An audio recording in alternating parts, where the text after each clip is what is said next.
નમસ્કાર મિત્રો, હું પરેશ ચાવડા જ્ઞાન સ્વરૂપ જેકેન ગુજરાતીની યુટ્યુબ ચેનલની અંદર આપનું હાર્દિક સ્વાગત કરું. મિત્રો, આપણે સામાજિક વિજ્ઞાન ધોરણ 7 પ્રથમ સત્રના લેશન નંબર 2 ને જોવા જઈ રહ્યા છે અને એ લેશનનું નામ છે દિલ્હી સલ્તનત. તો આ દિલ્હી સલ્તનત અંતર્ગત જે કાંઈ બનાવો બન્યા એ બનાવવાની નોંધ છે એ આપણે આ લેશન અંતર્ગત કરવાના પ્રયત્ન કરીશું. આ ઉપરાંત આ દિલ્હી સલ્તનત એ આપણી ઐતિહાસિક ધરોહર સાથે કઈ રીતે સંકળાયેલું છે એની તમામ વાતો છે એ આ લેશન અંતર્ગત જોવાનો પ્રયત્ન કરીએ. તો કરીએ મિત્રો શરૂઆત. તો જૂના જમાનાથી એટલે કે પ્રાચીન કાળથી જ દિલ્હી ભારતીય રાજનીતિમાં કેન્દ્ર સ્થાને રહ્યું છે. 12મી સદીની શરૂઆતમાં એટલે કે 12મી સદીમાં તોમર અને ચૌહાણ રાજપૂતોના સમયમાં દિલ્હી એ વ્યાપાર વાણિજ્યનું કેન્દ્ર હતું. અહીંયા 12મી સદી એવા શબ્દનો ઉલ્લેખ છે કરેલો છે, આપ જોઈ શકો છો. ત્યારે તોમર અને ચૌહાણ રાજપૂતો છે એના સમયની અંદર વ્યાપાર વાણિજ્યનું મુખ્ય કેન્દ્ર તરીકે દિલ્હી છે એ મહત્વનું રહેલું. ત્યાર પછી એટલે કે 13મી સદીની શરૂઆતમાં, હવે 13મી સદીની શરૂઆત એટલે તમે મને કહી શકો કે ભાઈ ઈસવીસન 1201 થી શરૂ કરી અને ઈસવીસન 1299 સુધી એ થઈ 13મી સદીની વાત. તો 1201 થી જે દિલ્હીમાં દિલ્હી સલ્તનત છે એની સ્થાપના થઈ. તો 1201 થી એ 13મી સદીની શરૂઆત છે, પણ ચોક્કસ વર્ષ 1201 જ લખેલું છે એવું નથી. અહીંયા તમે જોઈ શકો ઈસવીસન 1206 થી 1526 એટલે આ 1206 થી 1526 એટલે 320 વર્ષનો સમયગાળો થયો. 350 વર્ષ આગળ કોઈ એવો શબ્દ આવશે તો આ 320 વર્ષ અહીંયા તમે લખી શકો. 320 વર્ષ હું લખવાનો પ્રયત્ન કરું છું.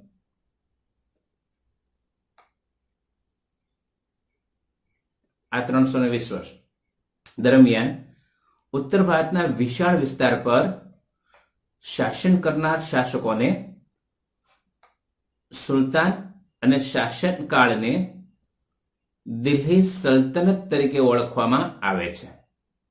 હવે અહીંયા 1 માર્ક્સનો પ્રશ્ન એ બનશે કે દિલ્હી સલ્તનત કોને કહી શકાય? તો તમે અહીંયાથી લખી શકો ઈસવીસન 1206 થી 1526 દરમિયાન ઉત્તર ભારતના વિશાળ વિસ્તાર પર શાસન કરનાર શાસકોને સુલતાન કહી શકાય અને એ શાસનકાળને દિલ્હી સલ્તનત કહી શકાય.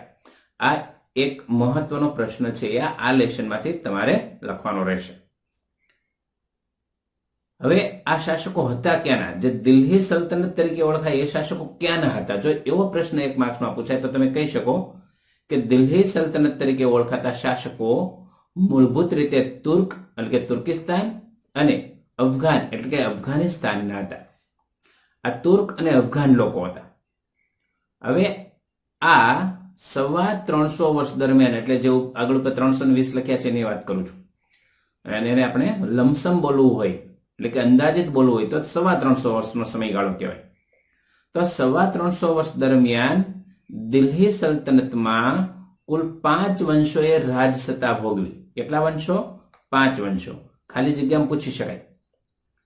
જેમાં પહેલું છે ગુલામ વંશ 1, ખલજી વંશ 2, તુગલક વંશ 3, સૈયદ વંશ 4 અને લોદી વંશ 5 એનો સમાવેશ થાય છે.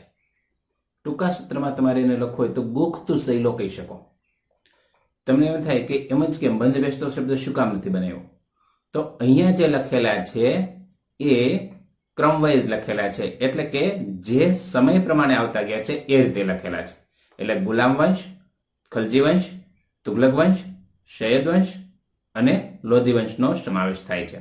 તો ગુખ્તુ શૈલો છે એનું શોર્ટ ફોર્મ બની શકે. પછી શૈલો નહીં લખીએ, શૈલો લખશું, નહીતર શું થશે? સૈયદ વંશ છે એમાં જોડણી છે એ ખોટી પડશે. તો આ 5 વંશનો સમાવેશ થાય છે દિલ્હી સલ્તનતની સાથે. આ પાઠની અંદર આપણે વિજયનગર અને બહમની સામ્રાજ્ય છે એની પણ વાતો છે એ કરવાના છીએ. તો કરીએ મિત્રો આગળની વાત. પહેલી વાત કરશું દિલ્હીના શાસકો અંતર્ગત. ગુલામ વંશની સૌપ્રથમ શરૂઆત કરીએ છીએ. તો એનો સમયગાળો છે ઈસવીસન 1206 થી 1290. 1206 થી 1290, 90 માંથી 6 કાઢી નાખીએ એટલે વધે પાછળ 84 આ 84 વર્ષ. અને 84 વર્ષના સમયગાળા દરમિયાન ગુલામ વંશે શું કર્યું એની આપણે વાત કરવા જઈ રહ્યા છીએ. તો ઈસવીસન 1192 તો અહીંયા 1200 8 વર્ષ ઘટે છે. ઈસવીસન 1192 તરાઈના બીજા યુદ્ધમાં, આ તરાઈ છે એક વિસ્તાર છે જે આગળ ઉપર આપણે ક્યાંક આનો મુદ્દો છે એ લીધેલો છે, તમે જે વખત રિપીટ કરી લેજો. પહેલા લેશનમાં તરાઈ શબ્દ મેં સમજાવ્યો છે. તરાઈના બીજા યુદ્ધમાં આ શિહાબુદ્દીન ઘોરીએ પૃથ્વીરાજ ચૌહાણની સામે નિર્ણાયક વિજય મેળવ્યો.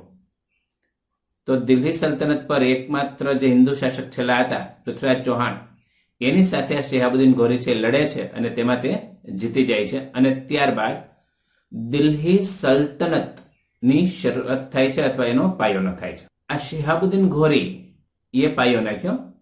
પછી મુહમ્મદ ઘોરીના ગુલામ જેનું નામ છે કુતુબુદ્દીન ઐબક, જે મામલુક વંશનો હતો, કુતુબુદ્દીન ઐબક. અને કુતુબુદ્દીન ઐબકે માત્ર 5 વર્ષના તેના શાસનકાળમાં તેણે દિલ્હી સત્તાને જાળવી રાખવાનો પ્રયત્ન છે એ કરેલો. તો આ કુતુબુદ્દીન ઐબકે દિલ્હી સલ્તનતને જાળવી. શિહાબુદ્દીન ઘોરી, મોહમ્મદ ઘોરી અને મોહમ્મદ ઘોરીનો જો ગુલામ આવ્યો એ કુતુબુદ્દીન ઐબક. અને કુતુબુદ્દીન ઐબકે 5 વર્ષ સત્તાને જાળવી રાખી. એક વખત એવું બને છે કે ભાઈ ઈસવીસન 1210ની સાલમાં પોલો રમત રમતા રમતા, જે ઘોડા પરથી રમવાની રમત છે, પોલો રમત રમતા રમતા પડી જવાને કારણે કુતુબુદ્દીન ઐબકનું અવસાન થયું. તો પહેલા આવ્યો તો પૃથ્વીરાજ ચૌહાણ, પછી આવ્યો શિહાબુદ્દીન ઘોરી, ત્યાર પછી આવ્યો મોહમ્મદ ઘોરી અને મોહમ્મદ ઘોરી પછી આવ્યો કુતુબુદ્દીન ઐબક. કુતુબુદ્દીન ઐબક છે એને 5 વર્ષનો સમયગાળો સાચવી રાખ્યો, સલ્તનતને જાળવી રાખી. 1210માં પોલો રમત રમવાને કારણે પડી જવાથી તેનું અવસાન થયું. આમ હવે દિલ્હીની ગાદી છે 1210માં ખાલી પડે છે, પણ આગળ ઉપર સલ્તનત વંશનો કોઈ શાસક આવશે એને આપણે યાદ રાખવાનો પ્રયત્ન કરશું. તો આ વસ્તુ ભૂલાય નહીં. પૃથ્વીરાજ ચૌહાણ 1, શિહાબુદ્દીન ઘોરી 2, મોહમ્મદ ઘોરી 3, કુતુબુદ્દીન ઐબક 4. આ 4 વ્યક્તિઓ છે એને દિલ્હી સલ્તનત છે એટલે કે હિન્દુ શાસકથી 3 બાકીના લોકો એ આગળ ઉપર રાજ્ય છે લઈ જાય છે. હવે કુતુબુદ્દીન ઐબકના અવસાન બાદ તેનો ગુલામ અને જમાઈ ઇલ્તુત્મિશ ગાદી આવ્યો. હવે આ ઇલ્તુત્મિશ છે, શક્ય છે એવું પણ બની શકે કે ગુલામ હોઈ શકે, અને ગુલામ હોય તો સ્વાભાવિક છે કે કુતુબુદ્દીન ઐબકના પરિવાર સાથે એને ઘણા શું કહેવાય વ્યવહારો છે હોઈ શકે. પણ એ સમય દરમિયાન કોઈ કારણોસર જે ઇલ્તુત્મિશ છે એ એનો જમાઈ બન્યો, અને એનો જમાઈ બન્યો તો એ ગાદી ઉપર આવે છે કુતુબુદ્દીન ઐબકના અવસાન બાદ. અને તેણે સલ્તનત સત્તાને સર્વોપરી બનાવવા ચેહલગાન એટલે કે 4 ગાન ની સ્થાપના કરી. હવે 4 ગાન શું છે અથવા ચેહલગાન શું છે? એટલે કે 40 તુર્ક અમીરોના દળની રચના એટલે ચેહલગાન. એમાં 40 જેટલા તુર્ક પ્રદેશના અમીરો છે એનું એક જૂથ બનાવ્યું. કોણે બનાવ્યું? ઇલ્તુત્મિશે. ઇલ્તુત્મિશ કોણ હતો? કુતુબુદ્દીન ઐબકનો જમાઈ. કુતુબુદ્દીન ઐબક કોણ હતો? તો કે મોહમ્મદ ઘોરીનો ગુલામ. અને મોહમ્મદ ઘોરી કોણ હતો? શિહાબુદ્દીનનો વારસદાર. શિહાબુદ્દીન કોણ હતો? પૃથ્વીરાજ ચૌહાણ સાથે લડનાર પ્રથમ સલ્તનત સ્થાપનાર વ્યક્તિ. તો પૃથ્વીરાજ ચૌહાણ બાદ શિહાબુદ્દીન ઘોરી, પછી મોહમ્મદ ઘોરી, ત્યાર પછી કુતુબુદ્દીન ઐબક, અને કુતુબુદ્દીન ઐબક બાદ આવે છે ઇલ્તુત્મિશ. આ ઇલ્તુત્મિશ છે એણે ચેહલગાનની સ્થાપના કરી, 40 તુર્ક અમીરોનું દળ કર્યું. બીજો એક મહત્વનો ફેરફાર કર્યો કે તેને રાજધાનીનું સ્થળાંતરણ કર્યું. લાહોરથી દિલ્હી સુધી રાજધાની છે લાવ્યો. લાહોર છે એ પશ્ચિમ વિસ્તારમાં હતું ભારતના, અને દિલ્હી છે એ લાહોરથી પૂર્વ બાજુ થાય છે. તો લાહોરથી દિલ્હીમાં તેણે સ્થળાંતરણ કરેલું રાજધાનીનું. આ ઇલ્તુત્મિશને ગુલામ વંશનો સાચો સ્થાપક માનવામાં આવે છે. ત્યાં પણ યાદ રાખજો, ઇલ્તુત્મિશ ગુલામ વંશનો સાચો સ્થાપક છે. અને તેને પોતાના એક પણ પુત્રને સુલતાન બનાવવા યોગ્ય ન સમજતા ઇલ્તુત્મિશે પોતાની કાબેલ પુત્રી રજિયાને રાજ્યની ઉત્તરાધિકારી તરીકે જાહેર કરી. બહુ સારો માણસ કહેવાય કે એના પુત્રો હતા, એ પુત્રોને કાબિલ ના સમજ્યા કે ભાઈ બરાબર મારા દીકરાઓ છે રાજ્ય ન ચલાવી શકે, તો એણે રજિયા સુલતાના બેગમ જેની પુત્રી હતી એને રાજ્યના ઉત્તરાધિકારી તરીકે નિમી છે. એટલે કે પોતાને પછીનું જે રાજ્યનું પદ ખાલી પડશે એમાં મારી દીકરી છે એ શાસન ચલાવશે. હવે થયું એવું કે ઇલ્તુત્મિશના અવસાન બાદ થોડા સમયમાં તેની પુત્રી રજિયા સુલતાના બેગમ છે એ દિલ્હીની ગાદી પર આવે છે. જે દિલ્હીની ગાદી આવનાર પ્રથમ મહિલા શાસક તરીકે આપણે એને યાદ રાખી શકીએ. મેં જ્યારે વર્ચ્યુઅલ ક્લાસ લીધો હતો ત્યારે તમને સમજાયું હતું કે દિલ્હીની ગાદી આવનાર પ્રથમ મહિલા શાસક કોણ, તો એમાં રજિયા સુલતાના બેગમ. પછી સ્વતંત્ર ભારતમાં પ્રથમ મહિલા વડાપ્રધાન કોણ, તો શ્રીમતી ઇન્દિરા ગાંધી. સ્વતંત્ર ભારતમાં સૌપ્રથમ મહિલા રાષ્ટ્રપતિ કોણ, તો શ્રીમતી પ્રતિભાદેવ દેવીસિંહ પાટીલ. બરાબર, આ ત્રણેક મુદ્દાઓ છે, આપણે એને યાદ રાખવાનો પ્રયત્ન કરશું. હવે સુલતાના એટલે કે રજિયા સુલતાના છે શાસક બને છે પ્રથમ વખત, તો એ સમયના ઇતિહાસકારો પણ એની નોંધ કરે છે. ઇતિહાસકારનું નામ છે મિન્હાસ એ સિરાજ. એને પણ સ્વીકાર્યું કે રજિયા છે એ રજિયા સુલતાના એના બધા ભાઈઓમાં સૌથી વધુ કાબિલ અને સક્ષમ હતી કે જે રાજ્ય છે યોગ્ય રીતે ચલાવી શકે. આપ અહીંયા એનો ફોટોગ્રાફ છે પણ જોઈ શકો છો. આમ છતાં એક મહિલા શાસનકર્તા તરીકે માન્યતા મળવી મુશ્કેલ હતી, કારણ કે પુરુષ પ્રધાન સમાજમાં મહિલાઓનું વર્ચસ્વ વધે તો પુરુષોને ક્યાંક ને ક્યાંક ખટકે છે એવું બની શકે. પછી દરબારીઓ પણ તેને સ્વતંત્ર શાસક તરીકે સ્વીકારવા તૈયાર ન હતા. જો દરબારીઓ એટલે જે દરબારની અંદર બેસનારા લોકો, પુરુષો, તો અમીરોની એક બાજુની સત્તા લાલસા અને સતત ચાલતા વિદ્રોહોએ રજિયા સુલતાનાનું શાસન છે એ ખતમ કર્યું. અહીંયા વિદ્રોહ શબ્દ લખ્યો છે જેને આપણે બોલી શકીએ યુદ્ધકીય પરિસ્થિતિ. ત્યારબાદ રજિયા સુલતાનાનું અવસાન થયું અને એના પછી 6 વર્ષ સુધી રાજ્યની અંદર અવ્યવસ્થા ફેલાયેલી રહી. અહીંયા શબ્દ વપરાય છે અંધાધંધી. પછી જે 40 લોકોનું પેલો અમીરોનું તુર્કોનું જૂથ હતું, એ અમીરોએ ઇલ્તુત્મિશનો પુત્ર જેનું નામ છે નાસુરુદ્દીન, એ નાસુરુદ્દીનને દિલ્હીની ગાદી પર બેસાડ્યો. નાસુરુદ્દીન છે 40 અમીરોના ઈશારે 21 વર્ષ સુધી એને શાસનકાળ છે એ ચલાવ્યું. ત્યારબાદ એનું અવસાન થયું અને એનું અવસાન થતા ગ્યાસુદ્દીન બલબન છે ગાદી ઉપર આવે છે. હવે વળી પાછા આપણે એક વખત રિપીટ કરી જઈએ. પૃથ્વીરાજ ચૌહાણથી જે ગાદી વારસાની પરંપરા ચાલી આવે છે, પૃથ્વીરાજ ચૌહાણ, ત્યાર પછી આવશે શિહાબુદ્દીન ગોરી, ત્યાર પછી આવશે મોહમ્મદ ગોરી, ત્યાર પછી આવશે કુતુબુદ્દીન ઐબક, ત્યાર પછી ઇલ્તુત્મિશ પછી આવે રજિયા સુલતાના બેગમ, રજિયા સુલતાના બેગમ પછી આવશે 21 વર્ષના શાસનકાળ બાદ તેનું અવસાન થતા ગ્યાસુદ્દીન બલબન છે. રિપીટ, ઇલ્તુત્મિશનો પુત્ર નાસુરુદ્દીન આવ્યો, નાસુરુદ્દીન છે દિલ્હીની ગાદીએ બેઠો, 21 વર્ષ સુધી શાસન ચલાવ્યું અને તેના અવસાન બાદ ગ્યાસુદ્દીન બલબન ગાદીએ આવ્યો. હવે ગ્યાસુદ્દીન બલબને શું કર્યું, તો કે પેલા જે અમીરોનું જૂથ હતું ચેહલગાન 40 તુર્કોનું, એ દળનો એને નાશ કરી નાખ્યું, ભાઈ એ વિખેરી નાખ્યું અને શાસન તંત્ર છે એના પરથી જે અમીરોની પકડ હતી એવી એને હળવી કરી નાખી. તેને રાજાનું સ્થાન છે ખૂબ મજબૂત બનાવ્યું અને બલબન છે તે સાહિત્ય અને કલાનો સારો જાણકાર હતો અથવા પોષક હતો અથવા એનો પ્રેરક હતો. 22 વર્ષના તેના શાસનના થોડા સમય બાદ દિલ્હી સલ્તનત પર હવે ખલજી વંશની સ્થાપના થાય છે. તો અહીંયા સુધી આપણે ગુલામ વંશ છે, ચૌહાણ વંશથી ગુલામ વંશ સુધી આગળ વધ્યા. હવે ગુલામ વંશની અંદર જે જે શાસકો થઈ ગયા આપણે ઘણી બધી વખત રિપીટ કર્યા છે, પાછા રિપીટ નહીં કરું. હવે આપણે ખલજી વંશ છે એને જોવાનો પ્રયત્ન કરીએ. તો ખલજી વંશનો સમયગાળો છે 1290 થી 1320, એટલે અહીંયા આવશે આગળ 84 વર્ષ હતા, અહીંયા આવે માત્ર 30 વર્ષ. તો જલાલુદ્દીન ખલજી થી ખલજી વંશની શરૂઆત થઈ.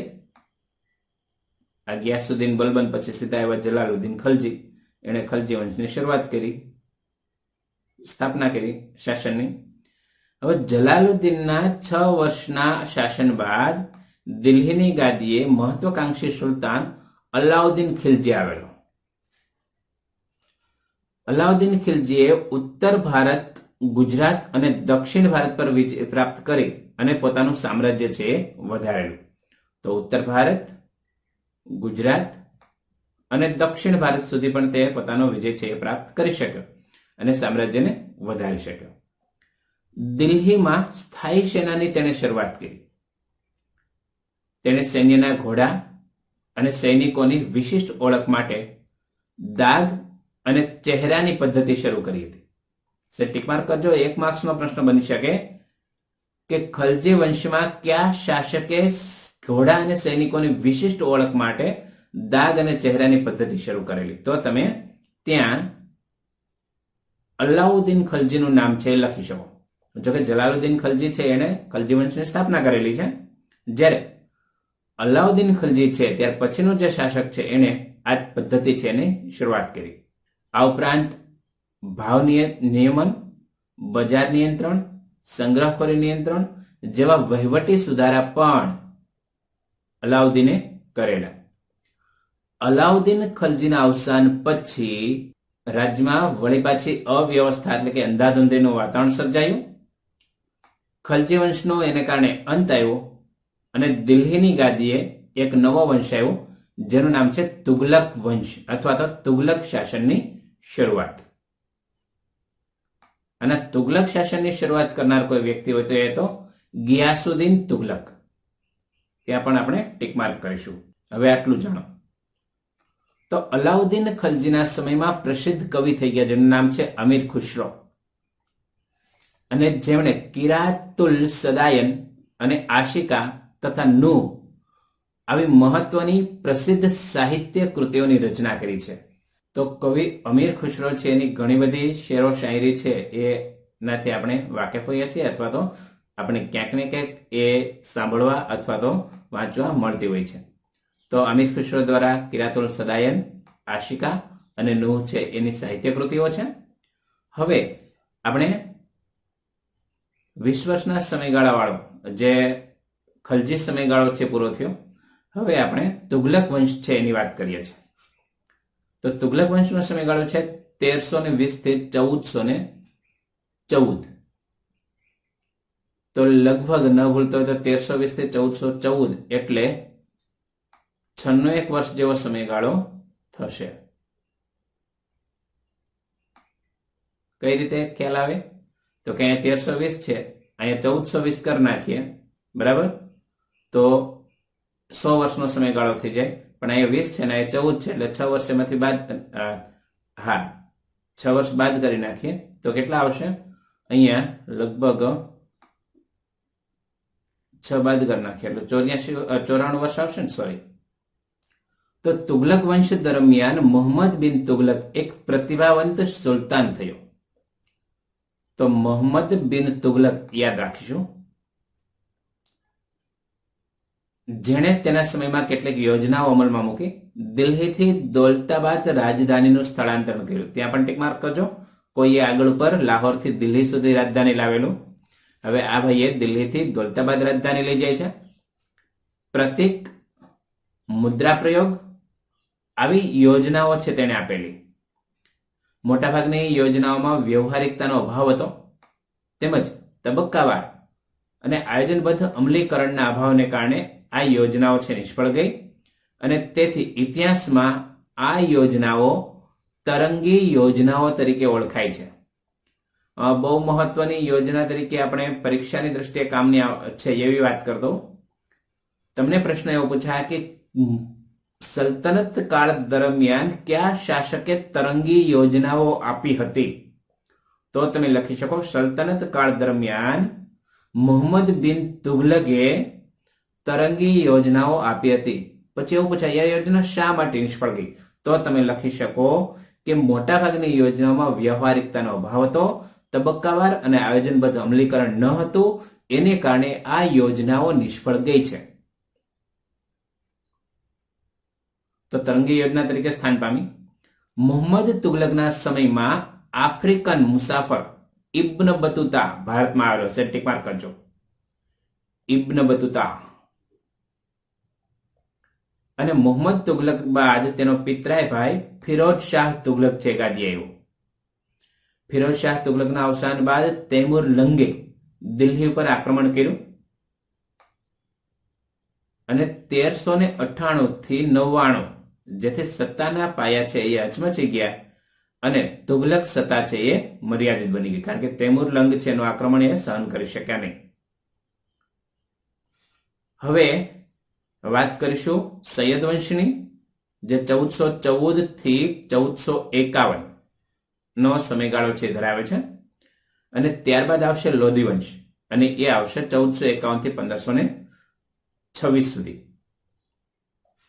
તો તુગલક વંશના શાસનના અંત બાદ ખિજ્ર ખાને સૈયદ વંશની સ્થાપના કરી. ટીક માર્ક કરજો ત્યાં. સૈયદ વંશ બાદ બહલોલ લોધીએ લોધી વંશની સ્થાપના કરી. આ બહલોલ લોધી સલ્તનતનો પ્રથમ અફઘાન શાસક હતો, ત્યાં પણ ટીક માર્ક કરજો. લોધી વંશનો અંતિમ બાદશાહ ઇબ્રાહિમ લોધી હતો અને 1526માં બાબર સામે તે પાણીપતના પ્રથમ યુદ્ધમાં આ ઇબ્રાહિમ લોધીનો પરાજય થાય છે અને અહીંયા સલ્તનત યુગ છે એનો અંત આવે છે અને ત્યાર પછી મુઘલ શાસનની શરૂઆત થાય છે. 1526 બાદ ભારતમાં મુઘલ શાસનની શરૂઆત થાય છે. બરાબર. તો અહીંયા સુધી આ 5 વંશજો છે એની વાત આપણે કરવાની હતી. આ વિડીયો અંતર્ગત માત્ર આટલું જ જે મેટર છે જોવાનો પ્રયત્ન કરીએ છીએ. વળી પાછા જ્યારે મળીશું એટલે કે બીજા પાર્ટની અંદર, ત્યારે રાજ્ય વ્યવસ્થા, સલ્તનત કાળની રાજ્ય વ્યવસ્થા અને એને પછીના મુદ્દાઓ છે એની ચર્ચા કરીશું. આ વિડીયોના અંતમાં તમને જે ટેસ્ટ આપવામાં આવશે એ 5 વંશોને અંતર્ગત હશે. તો જેટલું આજે ચલાવ્યું છે એમાંથી જ ટેસ્ટ પૂછાશે. તો તમારે એ ટેસ્ટ આ વિડીયોને આધારે લખવાનો પ્રયત્ન કરવાનો છે. વળી પાછા જ્યારે મળીએ ત્યારે આગળની વાતો કરીશું. આ વિડીયો જોવા બદલ આપનો ખૂબ ખૂબ આભાર.